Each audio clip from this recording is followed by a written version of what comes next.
আপনি কি জানেন পৃথিবীর ইতিহাসে সবচেয়ে বেশি বোমা ফেলা হয়েছে কোন দেশে?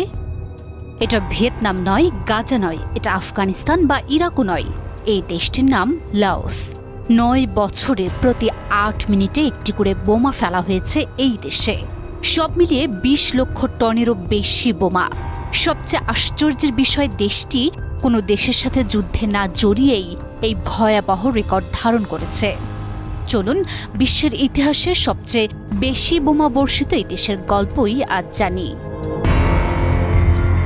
ইতিহাসের সবচেয়ে বেশি বোমা বর্ষণের অভিজ্ঞতা নিয়ে আজও ক্ষত বিক্ষত দক্ষিণ পূর্ব এশিয়ার ছোট দেশ লাওস।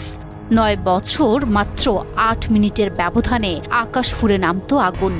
1964 থেকে 1973 সালের এই কম্বোডিয়ান আকাশপথ জুড়ে আনুমানিক 2 মিলিয়ন টনের বেশি বোমা ঝরিয়েছিল যুদ্ধবিমান, যা